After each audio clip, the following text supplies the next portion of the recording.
Number 10. Red Hulk. Thaddeus Ross was always a Hulk villain, but originally he was just an irate military general who believed the Hulk was too great a threat to be allowed to live. He became obsessed with capturing and often killing the Hulk. His obsession only grew more fervent over time, driving him to madness and eventually leading into his transformation from human Hulk nemesis known as General Ross into the villain known as Red Hulk. That's right, his hatred of the Hulk actually ended up leading him to later become like the Hulk, simply in order to get revenge. That is how twisted his mind had become over time, starting as a military general who was originally concerned with national safety, proving that rage can change you and leave you blind to the monster you may be transforming into. Number 9. King Shark. Originally, many believed that King Shark was simply a mutated human. However, it was rumored that King Shark may actually be linked to a being known by some as the Shark God, and this was later added to King Shark's origins and history,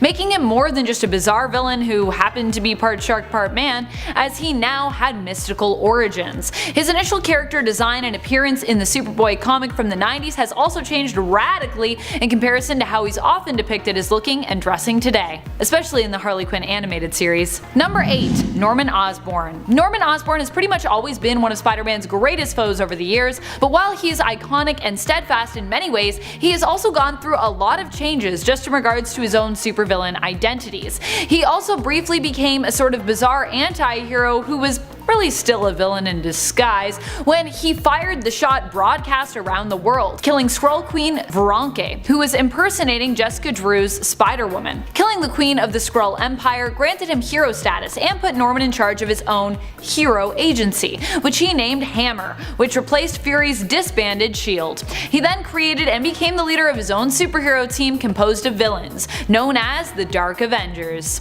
Number 7. Cheetah. We have just had so many cheetahs over the years and so many different origins for this character. Cheetah is a legacy Wonder Woman villain who went from being Priscilla Rich, a jealous debutante who was envious of Wonder Woman and as such became obsessed with opposing her as a hate-filled supervillain, to Barbara Minerva, an archaeologist who was actually once a good friend of Wonder Woman until she was captured and given superpowers by the plant god Kartaga, hopefully I'm saying that right, which allowed her to become part cheetah, part human creature. Barbara became an enemy of Wonder Woman not because she was jealous, but because she blamed Diana for not saving her. Yikes. Number 6. Galactus. Even with Galactus' origins, there was a lot of change going on with him from the beginning of his story. Just in his transition from alien humanoid and explorer Galen to the powerhouse that we know as Galactus. But while Galactus has been painted as a villain in the past, he also became understood as more of a neutral figure over time, with us even learning that although Galactus' insane power levels and hunger caused him to need to devour whole planets, he actually was a cosmic force that was needed when it came to maintaining balance in the cosmos. Basically, Galactus is a necessary evil. For a time though, he even moved from being more of a villain or neutral figure to actually being good, becoming the Life Bringer, a being who, instead of devouring planets and feeding on their energy, had the desire to recreate planets, including restoring the lost life and lost worlds that he had previously devoured. Of course, now he's back to being Galactus, so. Number 5. Killer Frost. Killer Frost is a mantle that has been both associated with villains and heroes in DC Comics. One of the more notable characters to use the moniker was Dr. Caitlin Snow, a researcher who found her body had become merged with ice following an accident with a coolant system during a time when she was frantically trying to escape former colleagues who were revealed to be villains who wanted her dead. This transformation caused her to become a heat vampire, draining heat from others in order to survive. She could also produce and control ice spikes and harm others with her intensely icy touch. Caitlin Snow has been a hero on a few occasions, but she has also been a villain on a few occasions as well, often changing back and forth and flip-flopping between the two. Similar to Morbius, her main purpose is seeking a cure to her condition, and her alignment often depends on which hero or villain best suits this purpose. Number 4. Joker. So you might be surprised to see Joker on this list. After all, there are some characters here who have changed from the side of villain to hero, which to some might be considered a bigger change than anything we've seen from the consistently villainous character known as Joker. However, I would argue that just because his alignment has not changed much doesn't mean that his approach to crime hasn't changed a lot. The Joker originally was introduced 80 years ago as a very dark and sinister clown, murderous certainly, but not quite as violent, shocking, or horrific as he is now. There have also been various spins and takes on this character when it comes to the Joker's philosophy in regards to why crime and Batman are just so important to him. Over time, he's become much more obsessive, and his character has become more and more about pushing the limits when it comes to just how shocking and terrible his schemes can be. Just how much can the Joker push the envelope? How much can he shock or scare you? Originally, there was no real desire or need for the Joker to do this, by the way, in the comics. He kinda just did stuff because he wanted to.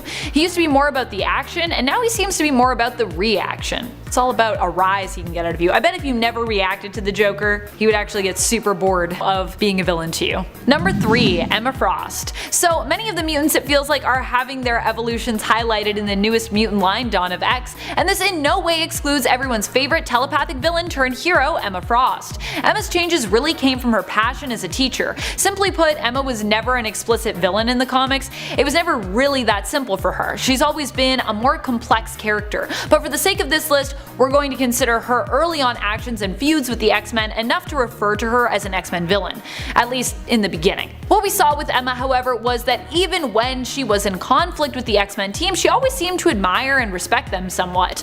And it was this respect for Xavier's ability as a teacher that caused her to reconsider her own alignment, and her desire to be the best teacher possible for her students that inspired her to join Xavier and eventually the X-Men team, becoming more and more of a hero with each appearance as time went on, and as she also got closer to team leader Cyclops, aka Scott Summers. Number 2. Poison Ivy. Ivy herself has done a complete 180 since her initial introduction in the comics. She was originally a villain who used pheromones to seduce Batman, pining after him, and was painted as an eco-terrorist who put plant life before human life, often believing that humans needed to be exterminated. Since she was first introduced, Poison Ivy has actually moved closer towards becoming a hero, even starting to see that humans might not be as awful as she originally thought, and learning to tolerate and even form friendships with them through her bond with Harley Quinn. These two have actually proven to both be a huge part of contributing to the other's evolution, something that also often rings true in most people's everyday life. Many people learn and grow through the relationships that they form with others, giving us all a greater understanding of one another and the world around us. Number 1. Venom.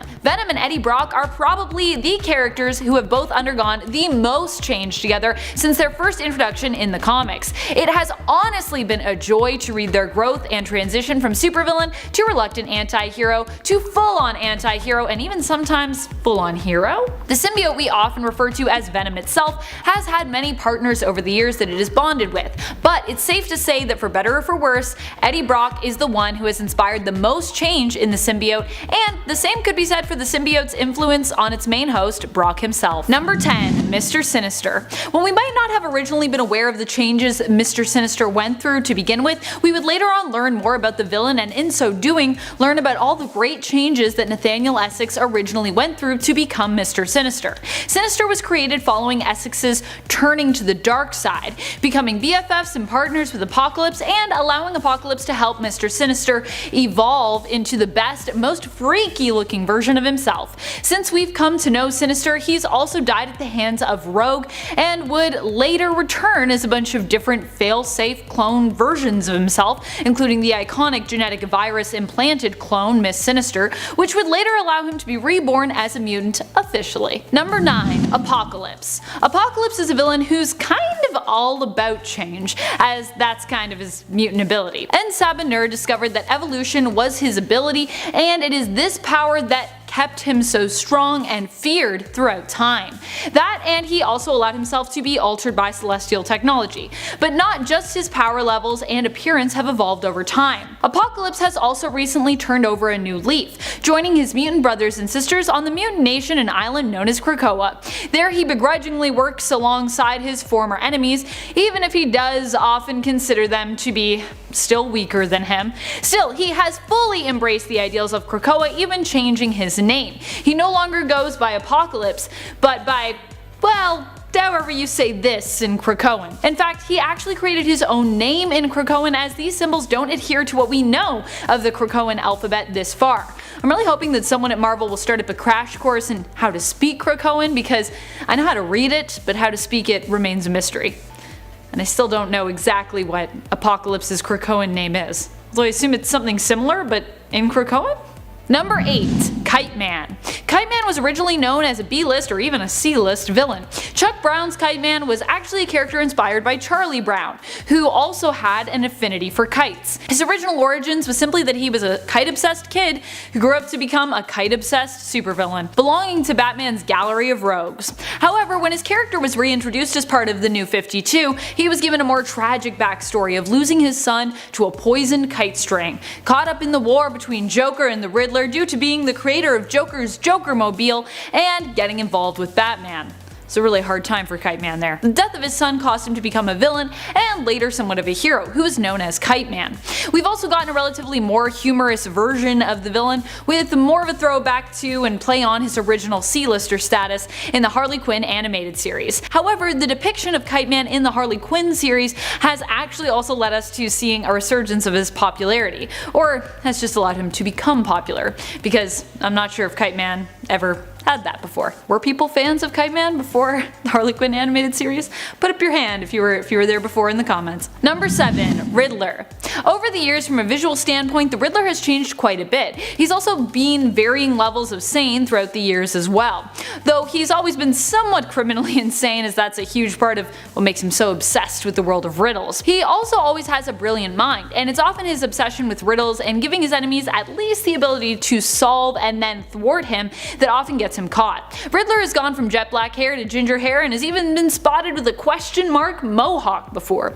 He has been seen wearing his full spandex question mark suit originally, which became more and more of a question marked suit and tie look, to just a polished suit and tie look with hints of question marks, to back to that full spandex suit, to a trench coat, to Arkham Asylum prisoner garb. New Earth Edward Nygma also had a daughter who was only briefly around and known as Enigma, a sometimes pal of the Joker's daughter, Duella Dent. Look at where the Riddler started and finished, and you'll notice lots of visual and backstory changes to his character throughout the years. Number 6. Bane. While Bane in the comics might not have changed so very drastically over the years, the depiction of Bane's character in other media certainly has. Just compare comic book Bane to Nolan's Bane played by Tom Hardy, and then compare those two to the Harley Quinn animated series, and you've really got some different portrayals there. Bane in the animated series is sort of portrayed as being a not so bright but still quite strong softie.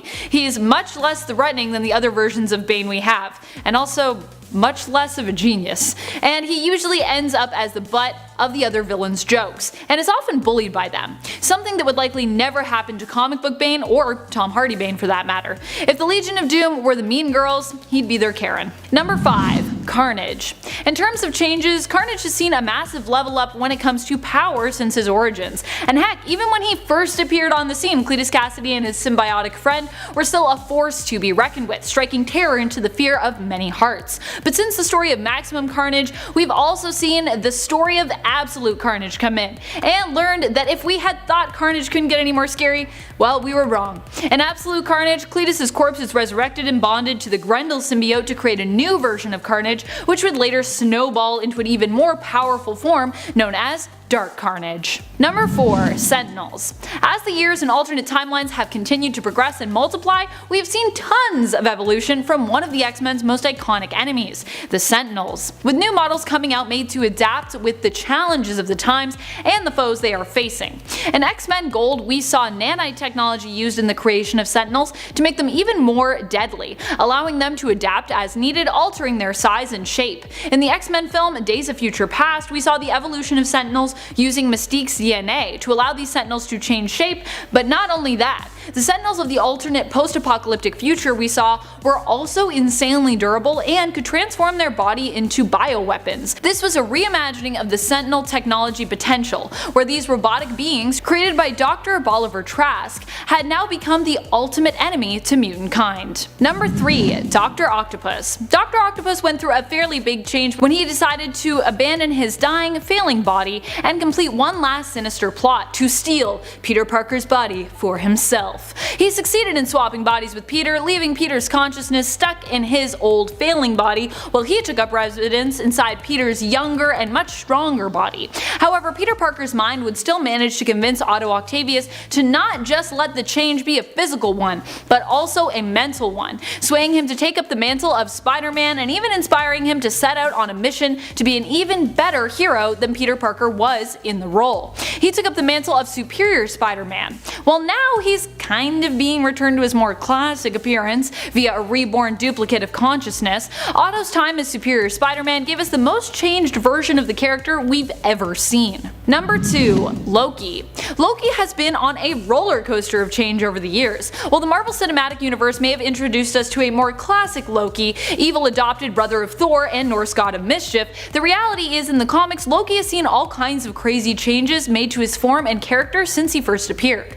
After Loki and everyone died during Ragnarok, we saw him return in a female form, taking Sif's body for his own, and we had Lady Loki. Loki would later be returned to his male adult body after Sif reclaimed her own physical form. But then Loki would die again and instead be returned to us as Kid Loki, who was more heroic and far less villainous than his original counterpart. And now we have Loki Prime, who basically has returned to his original form but also holds within him all the altered forms that have come previous. He has the absorbed knowledge of the different versions we've known over the years and can transform into any of them at will, even forms he didn't necessarily choose for himself. Number 1. Harley Quinn. Harley Quinn has seen momentous change over the years to her character. She has become independent of the Joker while starting out as simply a small character who was meant to be his little sidekick and girlfriend. She moved from the Batman animated series to the comics to the big screen. Her outfit has changed multiple times and her attitude has also changed along with it. As she's become more self-aware, she's begun to question more why she does what she does, attempting to understand her motivations and even better, herself, moving slightly closer with every passing year from the category of ultimate supervillain towards the role of anti-hero. Just creeping up there. Number 10. Mr. Sinister. From an obsession with capes to an army of Sinister clones to Miss Sinister to just his days as semi-mad scientist Nathaniel Essex, Mr. Sinister has changed quite a bit. Even just through his origins we learn how much the character went through to become the villain he is today. Sinister took his name from the condemning description his wife gave him on her deathbed. She refused to forgive Nathaniel for his evil ways, calling him Sinister, a name which would stay with him and help him usher in a new role. He also has changed from just a human who is altered by Apocalypse's celestial tech to now being considered a full-fledged mutant in his current form. Number 9. Lucas Bishop. Bishop has gone from being a good guy to a bad guy a few times throughout the year, though most of the times I'd say when he is a bad guy, he's misunderstood. But it isn't just his alignment where we've seen change here and there throughout the years. He has also undergone some changes to his power set, being able to use his energy manipulation and absorption powers for more, becoming stronger, and he's had a few physical changes too. His bionic arm quickly became a classic part of his look, but he didn't always have it in the comics. He originally had 2 organic arms, but had one ripped off by Predator during the events of the Messiah complex and had to have it replaced with a cybernetic prosthetic. Does he still have that prosthetic? We don't really know. It hasn't really come up yet in Dawn of X. He's always wearing gloves, so I can't tell.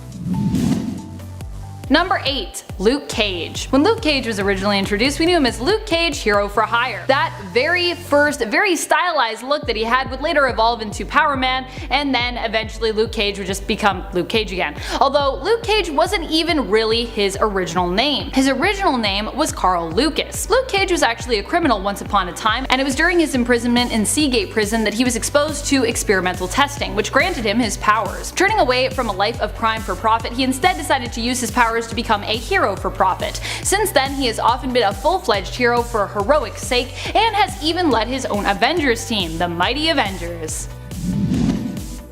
Number 7. Monica Rambeau. Monica has been through so many different costumes and identities since she was first introduced. While we did talk about Carol's change from Miss Marvel to Captain Marvel, before Monica was Photon or Spectrum, she was Captain Marvel. In fact, she was Captain Marvel not only before Carol Danvers, but before Janice Vell, Marvel's son, was even Captain Marvel. In fact, Monica only gave up the mantle of Captain Marvel, who she was originally introduced as in the comics, because of Janice Vell wanting to take take over that mantle. In fact, that isn't the only mantle that Janice Vell took up that originally belonged to Monica. He now goes by the name Photon, which belonged to Monica in the 90s, before he took up that name in the early 2000s anyways. Monica has had to change names and superhero identities quite a few times it seems, because no one ever wanted to let her keep a name. In fact, she's actually only ever been known as Spectrum, her current superhero alias, since 2013. So I guess we'll wait and see if this sticks. Number 6. Iron Man. Before Tony Stark appeared, played by Robert Downey Jr. in the Marvel Cinematic Universe, he was kind of a sidelined character. Iron Man wasn't many people's favorite Avenger, nor did he have as much of the spotlight as he would get after the success of the Iron Man and Avengers films. But even ignoring the massive change to his popularity throughout the years in the comics, whether or not you were a huge Tony Stark fan before or after the MCU became a thing, he also went through a lot of character changes in the comics as well. He's recovered from alcoholism, had tons of character redesigns when it comes to his armor, has basically become part tech at this point through experimenting and modding himself. He's turned evil more than once and has died as well more than once, even at one point being killed and replaced by a younger version of himself. Whew, talk about growth. Number 5. Superman. DC is known for their consistent characters. It's what so many of us love about that publisher.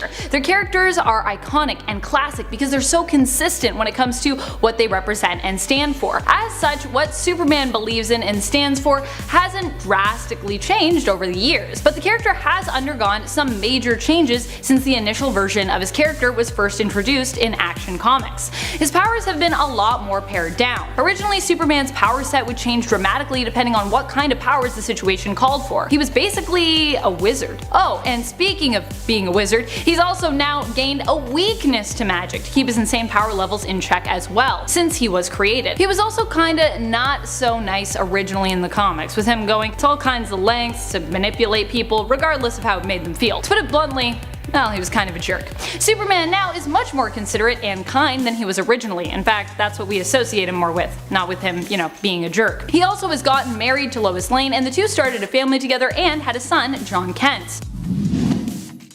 Number 4. Batman. Another DC staple who is known for being relatively constant. Batman has actually changed a lot since he was first introduced. Of course, now the original Batman isn't even really the same Batman, nor is Superman really the same Superman. What we mean is the Batman you were first introduced to in the pages of a Detective Comics was later retconned to be an alternate Batman, despite technically being, the first one. That Batman is now associated with the alternate world of Earth 2. That is where the character started, even if he was retconned to be an alternate. So many changes have happened to his character from then to now. Let's not forget that while Batman has a very strict moral code now, back then he was a man who was willing to kill and even use guns. He used to be a playboy, but has more recently had a more stable and ongoing relationship with main squeeze / on and off again partner Selena Kyle. He became a father to Damian, and he's had so many Robins since his first sidekick Dick Grayson appeared on the scene. So many Robins. Too many maybe.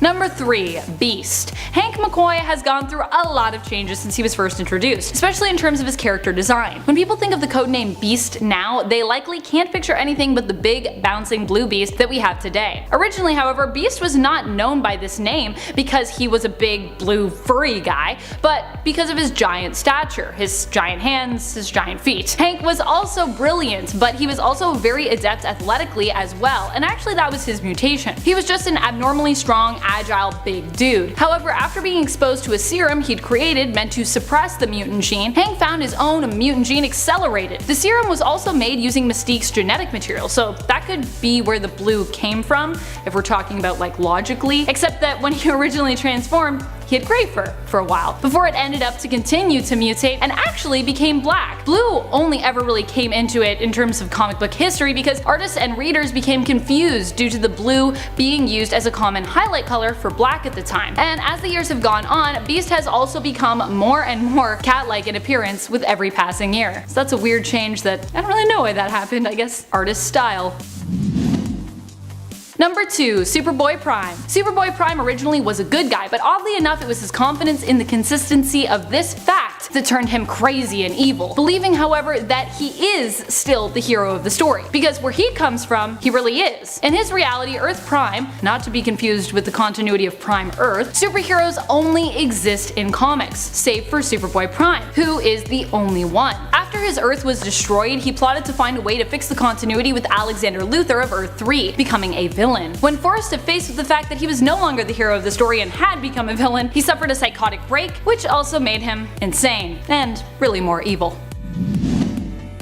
Number 1. Bucky Barnes. Bucky hasn't just changed in terms of his design, but he has also gone on to pretty much become an entirely different character since his early days. Originally, Bucky Barnes was the most happy-go-lucky sidekick of Captain America, Steve Rogers. That is until Bucky was suspected dead after going MIA on a mission. Steve would mourn Bucky, and Barnes' death would become known as one of the few comic book deaths to remain constant, being considered permadead for over 40 years. He was one of those characters who would just never come back, at least so we thought, until he did come back, with a robotic arm and a new role as a brainwashed military assassin working for Russia known as the Winter Soldier. Bucky would eventually become good again, but his time as the Winter Soldier would change him forever. Number 10. Kitty Pryde. But now she'd rather you call her Kate. We've seen a huge transformation for Kitty Pryde over the years. Her power levels have grown exponentially, with her now not needing to even hold her breath while using her powers. Her exposure to the ancient artifact known as the Black Vortex exponentially boosted her powers, allowing her to phase the entire planet of Spartax through its snug amber casing. She has since changed even more, becoming the fearsome Captain Kate in the new Dawn of X run. Kate becomes the captain of the ship known as the Marauder, and recruits her own crew of mutant friends, a new team she calls the Marauders. That's right, she's taking that name back for the heroes this time around. No more bad guy Marauders. Her new look and role as the Red Queen has definitely been a massive change for Kate, but one that I think many of us have loved.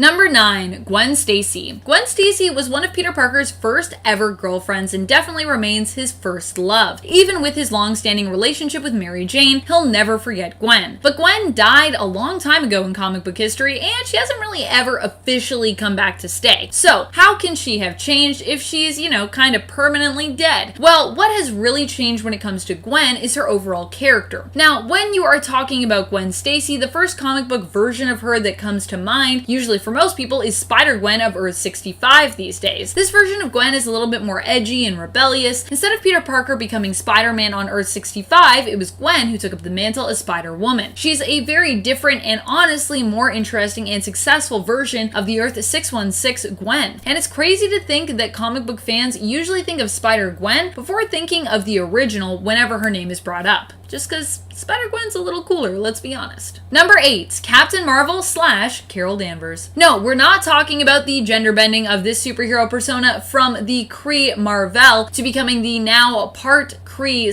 / human Carol Danvers. We are talking about just Carol Danvers' growth as a character here. Originally, Carol was a security guard who ended up getting powers while being saved by the original Captain Marvel as the Psyche Magnetron exploded. This machine was sort of like a wish granting machine, and during the explosion, Carol's exposure allowed her wish to be granted. She got superpowers similar to Marvel's. She would go on to become Miss Marvel, lose her memory a few times, and eventually become the strong and very independent woman that she is today. A member of the Avengers who has since taken on the Captain Marvel mantle for herself, once her former lover / friend / role model, Marvel, passed away. We've seen Carol change not just in her superhero mantle and character design, but we've also seen her personality change and grow over time. And we've witnessed her become even stronger and even more sure of herself as time has progressed. Most of that probably has to do with her, not losing her memory as often anymore. Number 7. Poison Ivy. Ivy has always had a sort of pin-up look to her. She's gone from being an eco-terrorist and supervillain to a borderline hero, or at the very least, a neutral kind of figure. She's worked with the Birds of Prey and was even granted access to the superhero mental facility known as Sanctuary. Her design originally involved a leafy bodice before becoming more full coverage, with her wearing a black full bodysuit covered in foliage, likely to grant her more control over her poisonous touch. However, since her death and resurrection, direction, her look has been radically changed once more, with her now having a sort of a green sinewy look, making her appear as though she is literally made out of plant life, which kind of would make sense considering this version of Poison Ivy was born from a rose, a piece of herself that she'd given to Harley. Number 6. She-Hulk. Speaking of people that are green, Jennifer Walters had to wrestle with a lot since she was first introduced. She has had to deal with her permanent connection to Bruce Banner and has had to work to earn a sense of separation from his character as the Hulk. She went from being a sexy, playful pinup hero to a full-on rage-filled, muscle-bound machine in terms of her appearance, and inside, Jen has had to deal with acknowledging her addiction to her Hulk form, as well as working to heal from that addiction. Everything she has been through has changed, not just her on the inside, but these changes have also creeped into her character design as well. Most of the changes to She-Hulk's behavior and appearance came from her powers getting a big boost, and the change has been so great that even Jen herself was forced to acknowledge it, as the two versions of herself ended up facing off in a mental courtroom. She had to reconcile with that stuff. She was like, which Hulk do I want to be? And they were like, I'm better, I'm better. They're both pretty good, I think. Number 5, Dazzler. Alison Blair has had so many different looks over the years that have been so drastic, it's hard to keep track because there are likely some comics, depending on which Dazzler you are most familiar with, where you wouldn't even recognize her. A lot of her changes have come about because when she was created, she was somewhat kind of trapped in a time capsule. She had a very disco era look to her because she originally came out in 1979, just as disco was kind of getting ready to fade into the background. This was also because originally her character was created in partnership with Casablanca and its founder Neil Bogart. However, eventually Casablanca pulled away from the project, leaving Dazzler as Marvel's sole property. As times and trends have changed, so did Dazzler's look. She got a redesigned costume from Professor X during her time with the X-Men that was more superhero looking and a little less disco. She's had almost every hair color under the sun, red, pink, and black, as well as her iconic long blonde hair look, but she's also worn her hair short and even shorter many times. Like most female musical artists, it seems that Alison also feels the need to reinvent herself often. Number 4, Dr. Octopus. Doc Ock went from a straight-up villain who once plotted to steal Aunt May's recent inheritance by marrying her and becoming Peter's new uncle, kind of a weird plan, to body swapping with Peter and becoming the new Spider-Man. Not how he wanted that plan originally to go. Of course, originally he simply aimed to just steal Peter's body, as his was failing him. But Peter ended up flooding Otto's mind with his memories and convincing him to turn heroic. Otto did end up being convinced and agreed to take on the mantle of Spider-Man, becoming Superior Spider-Man. And he stayed as Superior Spider-Man for quite some time, before eventually feeling that he had kind of ultimately failed and relinquishing the body back to Peter's consciousness. He has since reappeared with his more classic appearance and role, with no memory of his time as Superior Spider-Man, how convenient, but still, for the original Dr. Octopus, his time as Superior Spider-Man remains part of his history, and was definitely a huge change for the character, and one that went on for a while. Number 3, Venom. Eddie Brock has basically done a full 180. When he was first introduced, he was a Spider-Man villain who would stop at nothing to defeat Peter Parker, whom Eddie blamed for all of his misfortune. He ended up joining forces with a symbiotic being that Spider-Man himself had rejected, and their relationship together as Venom was solidified through their joint hatred of the wall-crawling vigilante. However, over the years, Eddie's focus would shift. Where this likely all started from was the tiny bit of consciousness we saw early on as Brock wrestled with his Venom persona when it came to not harming any civilians or innocents on his revenge mission. This goodness in him would grow over time, and now Venom is no longer really a villain, but is more of an anti-hero, and even often an ally to Peter Parker's Spider-Man, albeit usually a begrudging ally.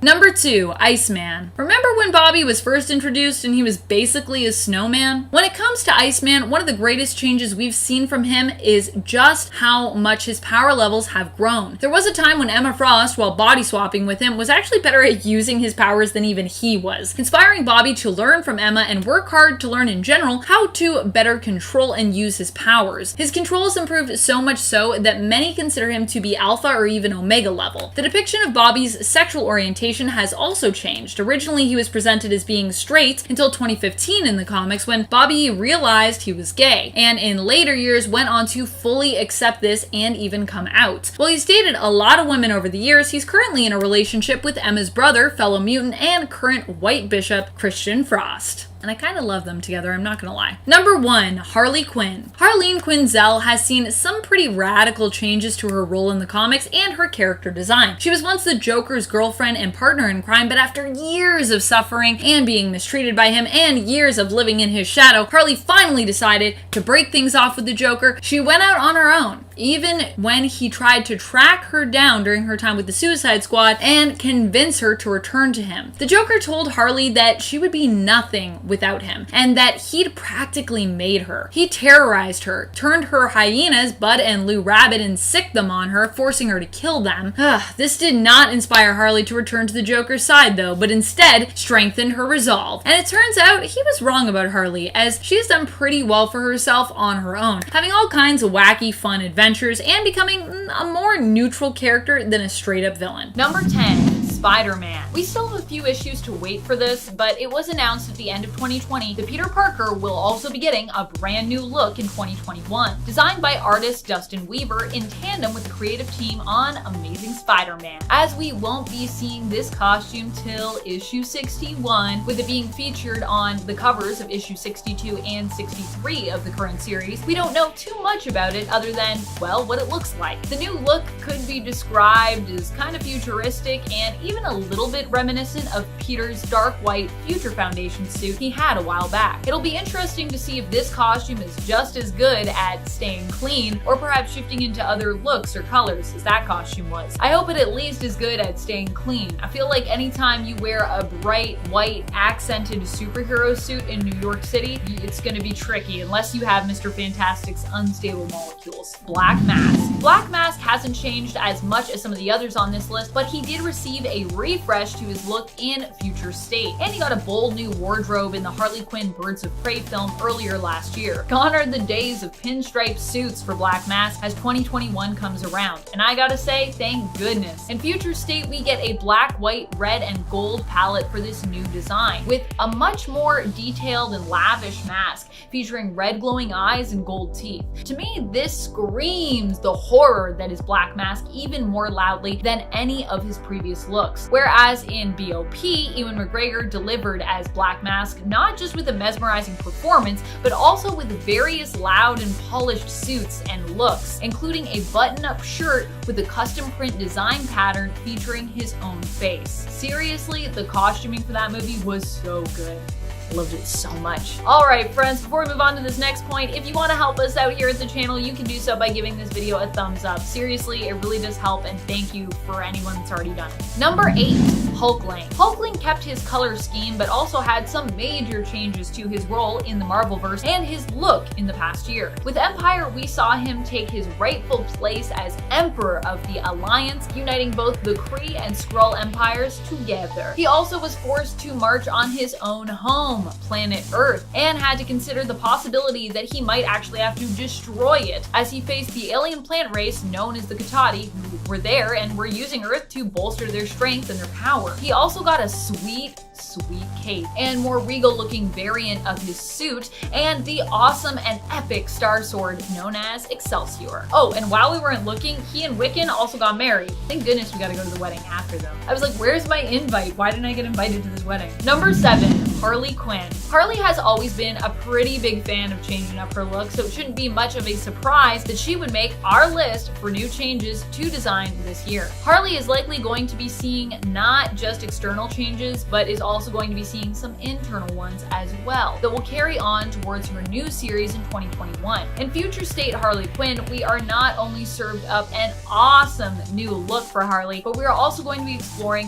Harley's allegiances and her alignment in depth, where she's coming more into her sense of independence and growing even more as she wrestles with just what kind of anti-hero or even full-on hero she wants to be. Aside from Future State, Harley also got a new look for the Suicide Squad, which seems to echo the look Margot Robbie will be sporting as Harley in the upcoming Suicide Squad movie. Number 6. Spider-Woman. There has been some controversy over Spider-Woman's new outfit, so I'd like to come in and clear the air a little bit. Also, I've said it before and I will say it again, if you are not reading this new Spider-Woman series, what are you doing with your life? You need to check your priorities because it is actually so good. It should be at the tippy top of everyone's reading list right now. And if it's not, I'm looking at you, I'm chastising you. Put it up there. Put it at least on your list. Spider-Woman sports a new suit in her newest series starting in issue number 1, but the suit is also amazingly integrated into the story. It's not only justified by Jessica Drew as to kind of why she needs it, but it also features into the ongoing storyline as well in a way that is very intriguing. No spoilers. For Jess though, I will share that she decides she needs a new look when everyone's favorite stay-at-home dad, Roger, suggests a return to security work, or as Jess refers to it as, more like mercenary work, after Jess laments a pileup of bills. Jessica then decides she needs a separate suit to signify that the work that she is doing is paid hero work to any onlookers and not as altruistic as her standard fare. Also, I love when she's like, I don't know, because like it's not very hero-y of me to accept payment, and Roger is like, you'll always be our hero. And I'm just like, oh, it's so cute. Her needing a new costume for this makes sense to me. And I personally think the new suit looks great, especially when she's on her bike. For some reason, it's just like really good bike suit. Number 5, KATANA. In Future State, the next Batman issue number 1, we get a glimpse into some other going-ons in Gotham with some extra stories. One such group that we are introduced to is the Outsiders. Honestly, a group that I immediately wanted even more of after I finished their story. The Outsiders are a group of vigilantes who aim to help free the people from under the rule and thumb of the Magistrate, the future villain that everyone in Gotham seems to have to deal with in one way or another. Members of the team include Signal and a seemingly reluctant Katana, but one who has also received not only an updated badass look, but also an upgrade when it comes to her abilities. Honestly, I love this new look and I love her new jetpack too, even if we only got it for that one issue. Number 4, Professor X. Or maybe just X, as I think he's going by now.